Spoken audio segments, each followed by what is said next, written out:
So Bob, emails. Let's do it. What do you say? Yep. Yeah, let's do them. Anonymous patron from New York. She says, this is my summary of her email. This is my notes. So she had a long email, but I think she's asking, how do you deal with people who, when in a fight, deny their feelings and speak as though their feelings are facts? Like, you always contradicted me, instead of, I feel hurt by you. So how do you deal with people like a partner when in a fight, they deny their feelings and speak as though everything is factual? You always do this to me. How do you deal with that, Bob? What would you say? Not well. That's really hard. Yeah. But, I guess I'm thinking two people with their heart rates up, they're probably not going to deal with anything very well. Might be good to just take a half an hour and let the dust settle. I know that's easy to say and hard to do, but when somebody is provoked, and that's their strategy, you always or you never or whatever, you're not going to logic that out. And I don't even know if you're going to empathize with it in such a way that gets it to slow down either. Yeah. Maybe you could do that in couple therapy with a couple therapists kind of slowing things down or whatever. But two people on their own, I don't think so. I think we're going to bump, and then we need to take a break and then come back. And under calm circumstance, explore that. Learn about it if you want to. Yeah. The only thing I'll say in addition, and this is my own personal journey with this, is I have come to the acceptance that everyone or most people are terrible communicators. and if I want to live a happy life, I have to read between the lines. And so what I'm hoping for is almost never going to happen, unless I'm talking to Bob, But if I'm talking to anyone else, I'm almost never going to get a straight, differentiated response from someone about their experience or their emotions, or that addresses everyone's needs at the same time, kind of a thing. The way that I try to engineer my communication. And so I've accepted that, which took me a long time. And I have given up on trying to engineer that in, relationships. So what's the alternative? Well, the alternative is, okay, I have to give people the benefit of the doubt when I have to insert ideas into their head that I think are there and might even really know they're there based on experience, and just say them to myself instead of expecting them to tell me, So if someone says, you always contradict me, and I want to nitpick that statement and I'm hoping they'll retract it, right? And they'll say like, oh, you're right. Yeah, I shouldn't say that. I should probably just take a beat and say, okay, well, what's going on? Well, I guess I feel hurt by you. What you said hurt my feelings. I have to, instead of that, because that'll never happen, is when they say, you always contradict me, I have to take a beat myself and go, okay, what do they mean by that? What's happening inside of them? They probably mean that they feel hurt by me. I'm never going to hear that from them, but that's essentially what they're trying to desperately to tell me. They want me to hear that. And so I will say something like, okay, I don't feel like that's fair, but I'm guessing that I hurt you and I'm sorry, or something. And 20 years ago, I would have been like, well, I'm not going to, if they don't want to tell me, then fuck them. If they're not going to try to communicate in a fair, mature, non-childish way, like, I don't know what to say. It's like, I can do it. Why can't you? And at a certain point, I don't know, 10 or 15 years ago, I just said, well, that's not working. and it's just never going to happen. So I have to do something else. And it's not great, but that's what I do. Right on. I've been watching you do that. It's really cool. What do you mean? I've noticed a shift in the way you talk about things, and it has this attitude to it of, all right, well, I'm not going to have unrealistic expectations of, the world. I'm going to adapt to what it is so that I have a better life. I have a happier life. So you've seen that. You've seen me make that transition. Oh, yeah. Well, I mean, from the sidelines. Yeah. Yeah. You're right. Yeah. I've watched you talk about work colleagues with the idea that you accept that, it is as it is. And then I've watched you as a result respond, in a way that suits yourself. So like, you're like, yeah, I'm not going to participate in that. No, I'm not doing that. Right. It's sort of like one of the prizes for having an attitude of realism is you pick what you do. You pick where you spend your time. You pick what you pay attention to or value. No, you don't pick your values. You pick to honor them. Or, and so I've watched you like. So before that, you would see me just rigidly lock on and say, like, this will not stand, kind of a thing. I don't think I ever saw that in you. Oh. I just noticed this shift. I never watched you die on a hill. But I was almost dying on hills before, or I don't know. All I know is this. You started talking about, this bit of my personal life, that's about as good as it's going to get. Okay. I accept that. I see. Yeah. Well, at the very least, you're seeing me become flexible to the reality of situations. Yes. And that's right. Accepting that it's not ideal. Yep. That's nicely put. That's exactly right. I see. I've been watching you because you talk about it with me. Right. Yeah. Yeah. Well, I would say along those lines, and I thought you would, that, 20 years ago, in particular, I'd get, real bent out of shape down that rabbit hole of this will not stand. This must change.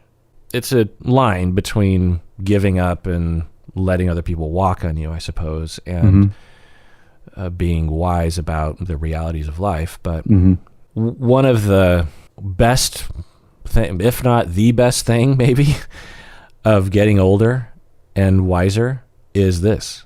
Because, I think when you're in your 20s, you have ideals. You want things to be a certain way because you see the possibility, or you think you do.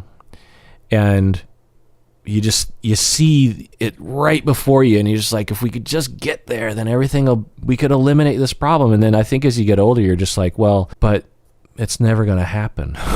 It's just not.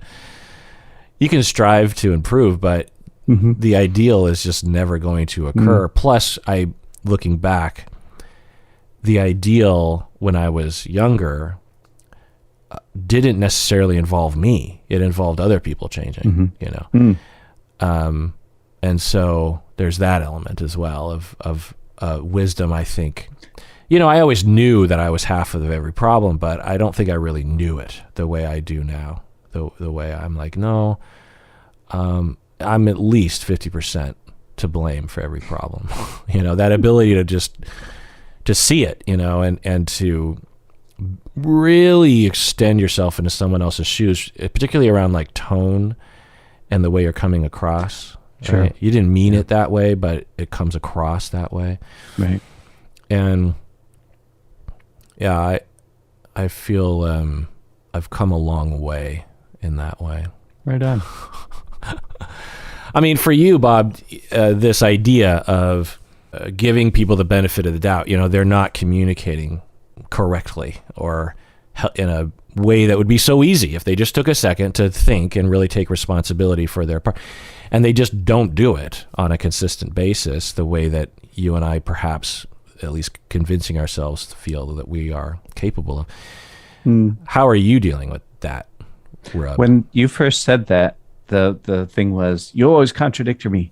The thing that went through my head, the first thing that went through my head was, oh, that person values my ear, my attention.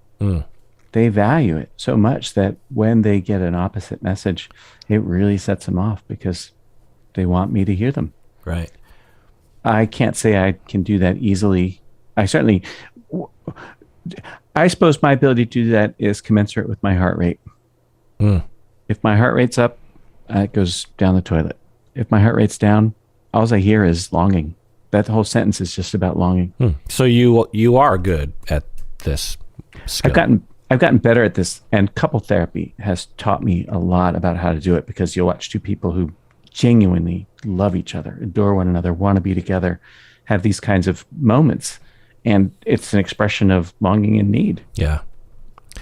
Yeah, and we've been observing that with our couples for decades, but well, you may have been. I'm new to the game. Well, but on 90 Day Fiancé, when I react to that show, that's frequently what's happening. And that's what I often will highlight. And it's interesting to watch couples destruct when there's such an easy solution. This idea of what we're talking about, that if you listen to what they're saying literally, then yeah, but that's not what's actually happening. Mm-hmm. And so, one, you do better if you saw through the statement to what's really happening. And two, you do better if you tried to communicate more clearly and precisely and honestly, and give the other person a chance to actually rise to the occasion. And to watch these couples who are genuinely in love, seemingly, and then slowly start to hurt each other through this "you always contradict me" kind of language. Mm-hmm. And sometimes there's kids involved, and just complete heartbreak and depression, and they're right there, and it's like, I can help with that, and other couples therapists can help with that. It's not a complicated thing. It's based on relational traumas often, but it's like, it's so simple, and it's so frustrating to just watch them destruct like that. Anyway, let's take a break, and we get back more emails. What do you say, Bob? Yup. All right, we're back from the break. Let's do an OPP for people that became patrons all the way back in December of 2019. We have Kevin from God knows where, Windy. That's a nice name, Windy. Everyone knows it's Windy from God knows where. Jacqueline from NL, Netherlands, Holland. Bonnie from Illinois, who is an annual upper tier patron. Nina, who I think is someone that I've interacted with before, from God knows where. Sunny from Kirkland, Washington. Jennifer from Issaquah, Washington, which is really where I grew up. Elaine from God knows where. Sarah, upper tier patron from Minnesota. And Andrea from God knows where. Thank you for becoming patrons all the way back then and staying patrons through thick and thin. Next email. Did you say when they became? December 2019. 2019, right on. Anonymous patron, she says, Dear Kirk and Bob, I have been listening to your podcast during the pandemic and particularly enjoy the episodes where you and Bob reflect on listeners' questions. Well, this is the episode for you, Anonymous. I have a question of my own and would be interested in your thoughts on it. I am in therapy to work on relational trauma and possible PTSD. I've noticed in the last few months that I have started to build up an increasing amount of anger directed towards my therapists. I suspect it has very little to do with him and more to do with previous trauma. Still, when I talk about it in sessions, he just nods and says it's important to talk about. But we never talk about it beyond that. I know I will need to try to talk to him about this again, and I will, but I was wondering if this is something that is common in therapy. How do you deal with it if it happens in any of your sessions? Could you talk about your thoughts on how to work through anger directed towards your therapist and not let the anger get in the way? I have a very low tolerance for being angry, and the situation is very stressful for me. Bob, what do you think? Yeah, right. Well, you might say that this is, the reason people go to therapy is this thing that you're in the middle of right now. You're saying you're angry with the therapist, and they don't respond. They don't get mad back. They don't defend. They just say, So, right. And it's almost like you're saying, why aren't I getting a rise out of the therapist? Do you want I think that's possible for sure, but that's not I didn't hear that directly, but I think that's one possibility. Yeah. It's a possibility. Yeah. That's just how it landed for me, or what I imagined. First off, you're talking about it. That's great. That's really cool. You're not festering inside. You're being candid with your therapist about the thing. So that's good. I wonder what it's like. Like, do you feel guilty for being angry? Do you feel scared about it? Did they say they felt scared? I think they said they had a low tolerance for. Yeah, probably fear, right? Yeah. Of Yeah. if I'm angry, that usually results in bad things. Yeah. Rejection or abandonment or, attack or something. Right. Yeah. So yeah. And then they're not responding. They're saying the therapist just kind of acknowledges it. Yeah. It doesn't respond much to it. Right. It's hard to know what that means. Yeah, that could mean a Because lot of things. on one hand, it could be like super blank slatey, right? Yeah. On the other hand, the therapist, he could be responding in a very compassionate Yep. manner, Right. but it just isn't satisfying completely because the anger doesn't go away, or Right. the therapist doesn't seem super affected by it. Mm-hmm. Maybe that's what the client subconsciously wants on some level, So Yeah. it's hard to know what is actually happening. Right. All this is speculation. Yeah. So, yeah, the only thing additionally I'll say at Honest Patron is that what a wonderful thing you're doing at therapy. I mean, there are so many clients with various different unwanted feelings towards their therapist that they are not expressing and talking about, and you are. And it's so great. I mean, so many clients are at least kind of angry at their therapist and never bring it up. It's just never, it's too vulnerable. And so you are doing wonderful work, very normal. It would be impossible to have an ongoing relationship with a therapist and not get angry at them occasionally. It just happens. In fact, if you don't recognize your anger, you're probably denying it, because in any relationship, there's going to be anger. Because anger is just a noticing of being wronged. It's just an emotional response to injustice. You as a human being are going like, wait, my needs were kind of ignored in that moment. That's not fair. Something unfair happened. And that is inherent in deep relationships, even moderately deep relationships. So the fact that, you're feeling anger is par for the course, particularly if you have trauma that you're, recreating in the relationship, which you're recognizing, which is, important. But the therapist is probably, doing things that are emulative, or at least maybe even actually what's happening. Maybe it's emotionally pulling back. Maybe it's the sheer nature of being in therapy, where they got an hour for you and that's it. It hurts, it makes you angry. It feels unjust. How come it's only an hour? How come you have to charge me? And these are things that you'll feel emotionally. And it is unfair, because an Honest Patron, you deserve to have someone there for you 24/7. That's what you deserve. And you're not getting it. And you're feeling that injustice and you're angry. And that's wonderful. Anger is good. Crying is good. Laughing is good. Everything that our emotions are happening are good. And so you're feeling that and you're talking about it. And what a wonderful thing that you're doing. Now, if you're wanting, and it's hard to know the wisdom of this, but if you want more of a reaction from your therapist and you're not getting it, you can ask for that. Now, your therapist could, say, why do you want that? Or let's talk about it. But if a client told to me that they were angry at me and I didn't really register it fully, I could see myself, this is just me, responding briefly but not fully. And then the client maybe moves on to another topic as they're worried about talking about the anger, which could result in rejection from me, they think. And then we just move on. I could see, and I've been in this situation where a client will alert me to something and I'll just I just don't really register the importance of it. And I don't spend the commensurate time and energy myself on eliciting more information or checking in with them in future sessions or something. And so it might be something like that. Like you just have to say, look, I really want to tell you how important this is. The anger I feel towards you is kind of a number one priority so could we really highlight that?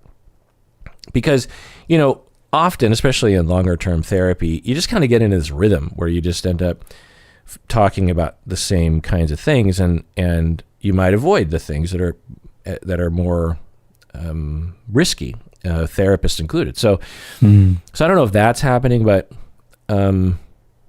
you're saying, could you talk about your thoughts on how to work through anger directed towards, your therapist and not let anger get in the way?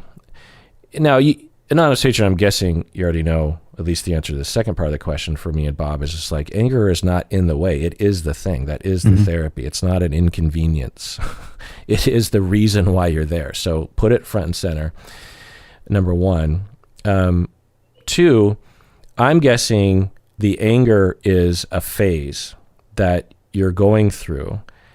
That the analogy that I'll give that is, I think apropos is my mom had a daycare growing up in my house. And so I observed for, 10 years, maybe longer, various different children and their reaction to my mom and to me and to their parents, because the parents would drop them off. It's kind of like a strange situation because the parents sometimes would just suddenly just be in the house and the kids would turn around and see their parents and just be like, and so there would be various different reactions. And one of the reactions from the kids that was curious to me was my mom would get a kid acclimated and the kid would be integrated and having a good time, totally relaxing and emotionally stable. Because some kids, it would take them a while to get there. And my mom was like extremely skillful. She was a genius at getting, and still is, getting kids to, or really anyone, to feel comfortable.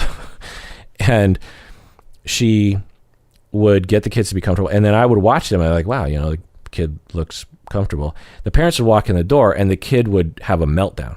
Just the parents walking in the door, the kid would completely melt down. And I remember thinking like, why? Like the kid was doing fine. Like what is it about the parents walking in the house that causes them to have an emotion? Like it'd be one thing if they're like, yay, because sometimes they'd be that like, yay, mommy's here. But to get angry and to throw a fit and a temper tantrum, it was like, what? Why? Your parents came home, and it wasn't like they were saying, I don't want to leave. I mean, sometimes it seemed like maybe that was happening, but it was, in my book, and kind of looking back, it was this regression and an expression of, I didn't like the fact that you left. You left me in this strange place. I'm not dying in this strange place, but I would have rather if you'd not done this. I would have rather you have been like when I was 1 through 2 and you didn't work and I was home with you all the time. It hurts me. It feels unfair and I'm angry. And so I'm going to have a temper tantrum in this moment to express that feeling that I'm feeling right now. It's unfair that you left me here. It was fine. I had a good time, but it's unfair that you left me here. And that can be a feeling that you can feel in therapy. You could be getting close to someone and just be like, this is unfair that finally someone is paying attention to me, because how come this hasn't been happening my whole fucking life? This is angry. I'm angry that someone is finally, you go to a restaurant and you're desperate for someone to take your order. You're just like, is someone going to take my order? Someone, and the wait staff is overworked and they're all running around. I think this is a common experience through COVID, right? And you're desperate. You're just like, please, I'm hungry. I just want to get a drink. I just want someone to come. Half an hour later, someone finally gets to your table. Well, you're happy that they got there, but you're also angry. But you understand that the wait person didn't cause it. They're overworked. But you might kind of have a little bit of an attitude. And of course, if you're undifferentiated, you'll take it out on the wait staff, which wait staff will attest to, unfortunately. But it's normal to have a little bit of anger. And it'll spike when you're finally getting your needs met. So you, anonymous patron, are finally getting your needs met. And your anger is spiking. You're like, finally, someone is meeting my needs. I'm pissed off. Where's the manager?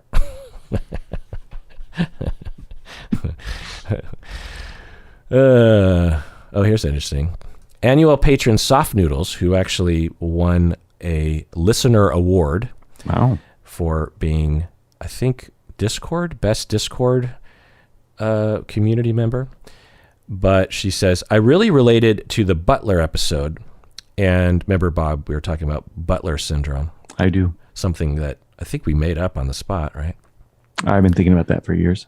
Oh, really? Butler syndrome? Like the phrase Butler syndrome? Yeah. Oh, okay. So you invented it years ago. Oh, well. I really related to the Butler episode, and I think it even shows up for me in therapy. I always want to be the perfect client, and I am preoccupied with making my therapist feel like she is doing a good job. In general, I find it hard to feel comforted with people because I'm always anxiously thinking, how can I make them feel like I'm a good listener? How can I make them feel good about themselves? Does Bob relate to this as well? How do you learn to let people take care of you? Bob, what do you think? It's really hard. It's really hard. The other day, I'm sort of in this phase in life where I like tools and I'm buying tools, right? So I have my eye on a set of wrenches, and they're kind of pricey, and I didn't want to tell Colleen about it because how much are they? Just give me a landscape here. They're $400. Oh my God! Yeah. For wrenches? Yeah. Are they gold plated? No. Do they do your taxes in addition to? They can. Wow. Yeah. Okay. Well, all right. Anyways, I was afraid to tell her about it because in my head there's a whole scenario where she's disappointed in me or judgmental of me. Like I was just then. Oh no, you're fine. I'm taking care of you now. Anyways, she had a look on her face, and I interpreted it like she's upset with me and she thinks I'm being frivolous or whatever. It's a total projection. And she actually, I don't remember what she said, but she actually, because she could tell that I was reacting, I said something or I don't know what, and she's like, yeah, how you're viewing that doesn't have anything to do with what's going on for me. I actually like that you're buying yourself gear because you like gear, and that's the way that you look after yourself. And I want to support you in that. And you're really trustworthy when it comes to money. So I don't have anything to sweat here. So it's really okay, which is going to happen again and again and again and again. Remember the pen incident? My pen. Yeah. So anyways, every time it happens, it's like it's happening for the first time. The reason this is coming to mind is because Soft Noodles is talking about letting somebody care for them. Yeah, it is. It's really hard to let somebody care for you. It's really vulnerable to let somebody care for you. And the thing is maybe you're in a position where somebody really does care for you, and it's provocative. You're getting anxious, or your body is swinging into action where you do that, your own Butler thing, right? Because it's hard. I would rather be a butler. If I lived in one of those houses, those like English manors or whatever, I'd rather be a butler than I would be the lord of the manor. Because to be so self-conscious, they're bringing me a cup of tea. I can make my own damn tea, right? And then they're actually helping me get dressed. Like, come on, do I really need somebody? Anyways, but to be that looked in upon and that everything anticipate would just it's funny that me out. Well, it's funny that you even go to Downton Abbey instead of just someone in a mutual way taking care of you. Like you equate. Is it funny? What's funny about it? You equate Colleen emotionally realizing, oh my God, this is one of those moments where Bob's, asking me a simple question that he absolutely deserves to buy whatever wrenches he wants to. And emotionally right now, he normally would avoid this because he doesn't feel like he deserves to ask for anything. And so in this moment, I'm going to do everything I can to say, yeah, go for it. I'm right. I'm a clean emotional space here. I'm not, I don't think that's a great price, but what do I care? I'm guessing it's the right thing to do. Do what you want. It's a wrench set. It's not like you're buying a gold plated, anyway, it's not like you're buying some sort of stupid pen, just joking. And so, and you equate that with being the lord of the manor and someone dressing you unnecessarily.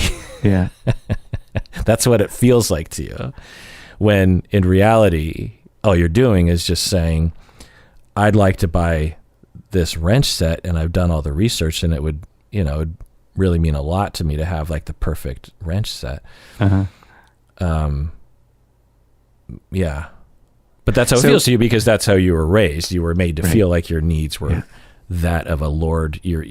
For you as a 7-year-old to ask for something, you were made to feel like, well, what gives you the right to make me into your servant, that kind of emotional reaction, right? So it occurred to me that Colleen might say that, she didn't want to do that. And then it's an interesting conversation about, the value of money and,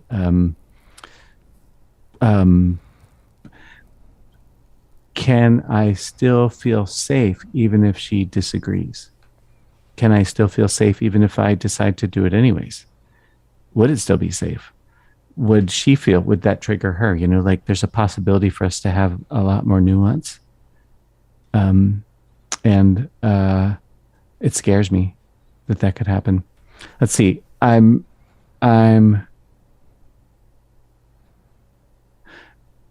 want Soft Noodles to listen to that Eagles song, Desperado. That's a good song. How so?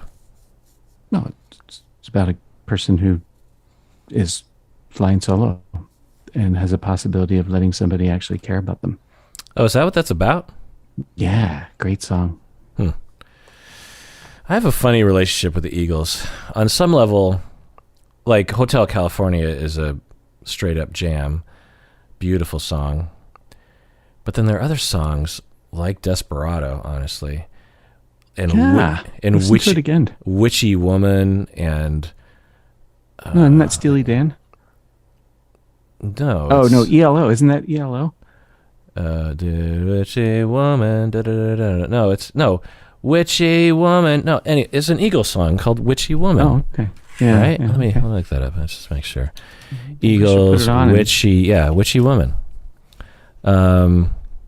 Yeah, anyway. Let's see. Woohoo, Witchy Woman, see how... Yeah, anyway, I'm just reading the lyrics. There's some Eagles songs that I just despise. Well, and there are other songs... I don't like that song. But it's so interesting because the Eagles are kind of like the Beatles in that they have so many songwriters. Like, really good, accomplished songwriters in the band. And everyone can sing well. And everyone is a really good musician. And so I really respect them. I've even watched documentaries on YouTube about them because they had a lot of conflict. There was a lot of yelling at each other and stuff. And anyway, I think Glenn Frye is dead. Is he? Yeah, I think he died kind of at a young age. Glenn Frye. Yeah. Well, he wouldn't be that old if he were living now. Yeah, he died 2016. Oh. Anyway. He had great hair during the beginning of the Eagles times. I mean, and then in the 80s, he just looked like a car salesman. But in the 70s, his hair and his mustache was just glorious. And he always had cool shirts on and stuff. Anyway, so on Discord, there's this channel called Easy Pod Questions, where people submit easy pod questions. So here's one from Laura. Easy pod question for Bob. What is your favorite DBT module for whatever reason, and what is your favorite DBT exercise? That curriculum has 4 bits: mindfulness, distress tolerance, emotion regulation, interpersonal effectiveness.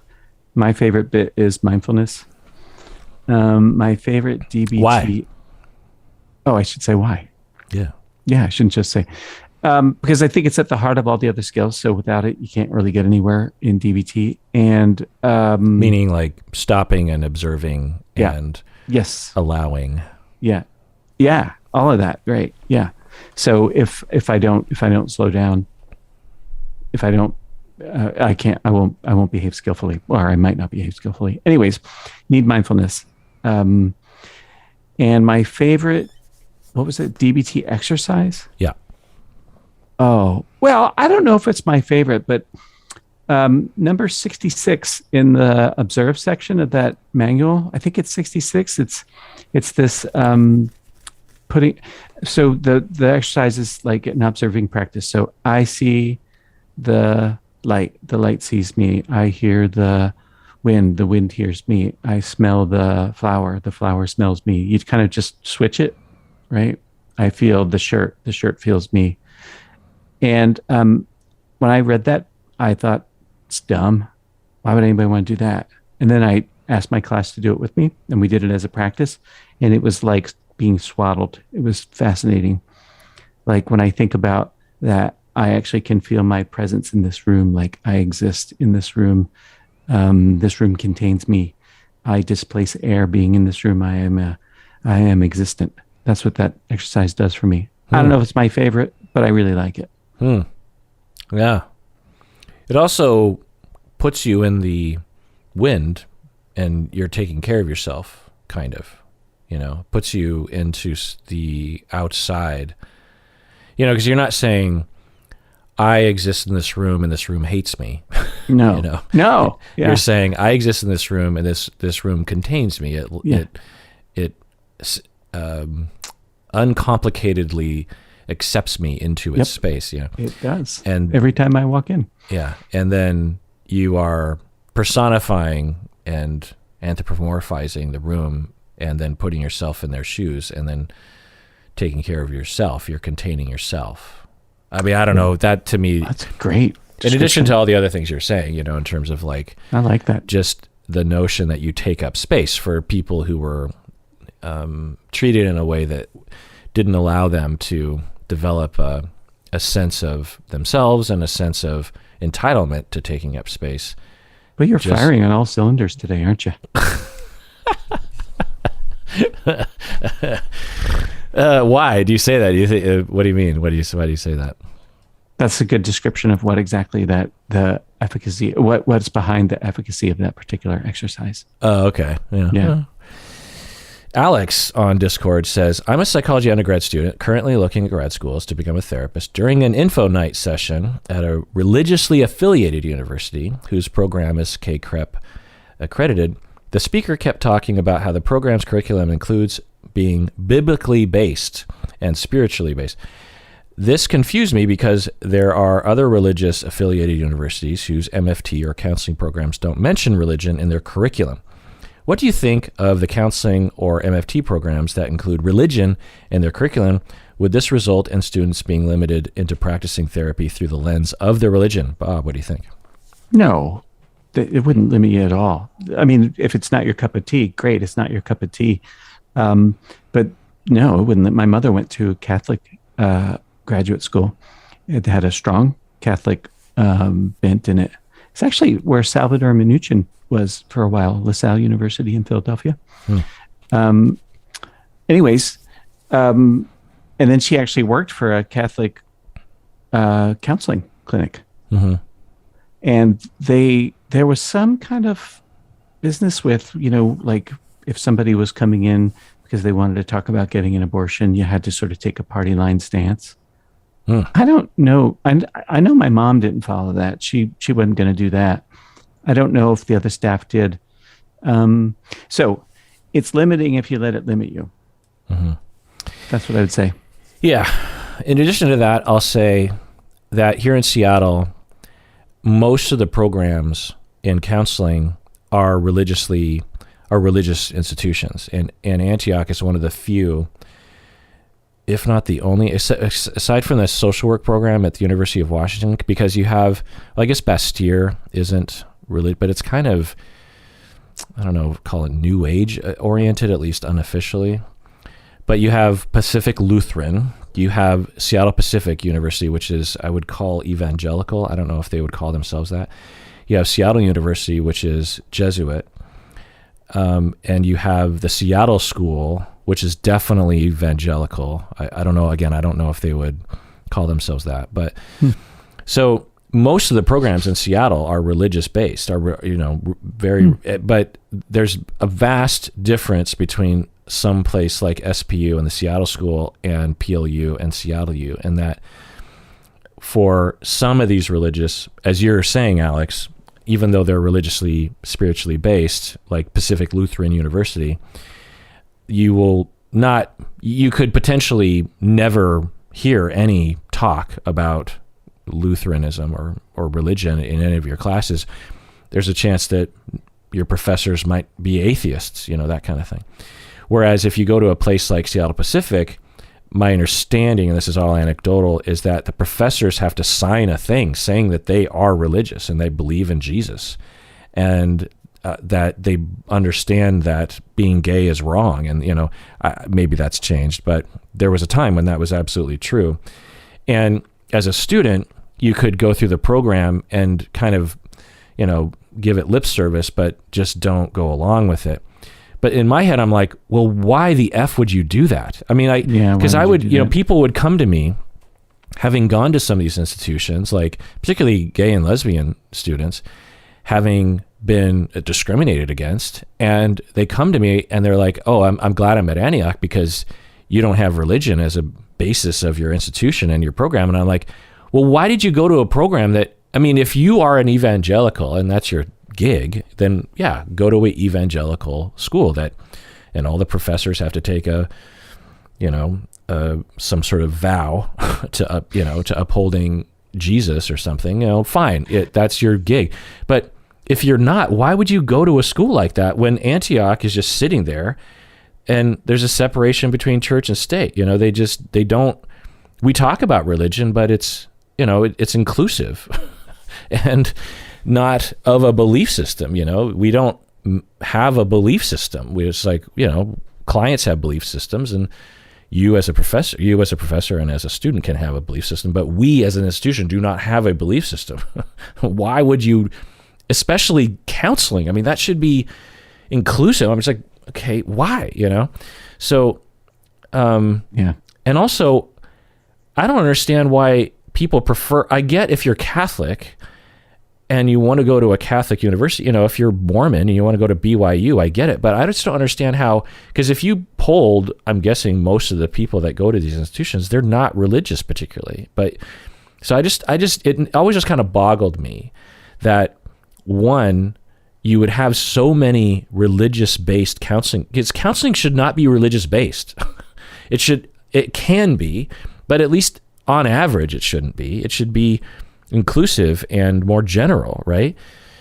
So why is it like that? And it's a tradition, of course. It's just because originally pastors were kind of the people you would go to. That should be owned as a bias. What do you mean? You should think, if I am a religiously based or religiously oriented therapist, that should be owned as a bias. Yeah, meaning that. Well, what do you mean? Well, but just what you were about to say, which is, if I'm working with somebody whose, life doesn't fit with my upholding, whatever my tenets, blah, blah, blah, blah, blah, I got to be frank and upfront about that, including the limitations and how well I'm in a position to be helpful. Right. And, it's a complicated topic that we don't have time to go into, but, some therapists are really good about that, and some therapists are not. Some clients really want a Christian or Muslim therapist, and they look for that, and that's great, and that can be navigated extremely well. So I'm not saying it needs to be separate completely, but I've just always just been boggled by the popularity of it. It'd be one thing if it was there, as a Catholic institution, a Jesuit institution that happens to have a counseling program, but it's really popular. Seattle U and SPU and PLU. They're not as popular as Antioch, but they're popular places that people go to get. And from non-believers, I'm just like, it just kind of like, I wouldn't do that. And I didn't do that. When I decided to become a therapist, I knew about SPU, I knew about Seattle U, I knew about PLU. And I'm like, well, those are religious institutions. Why would I go there? I want a non-religious based counseling education. That seems like an obvious thing, So you would have been a tulip in the rose garden. Yeah. Having said that, like if I would have gone to Seattle U, I'm guessing it wouldn't have been a problem because from what I understand, they don't really get into it there. But I'm pretty sure if I went to SPU or the Seattle school, it would have bothered me. Yeah. It would have been like, what? Huh? How come we're going down this road of assumptions? You know, I wouldn't have been able to function. Yeah. And, you know, maybe I'm talking crap and maybe these institutions are different now. I don't know. But, Alex, I feel your kind of confusion around this. Anyway. All right. Well, that does it for that episode. Everyone out there, please take care of yourself because you deserve it.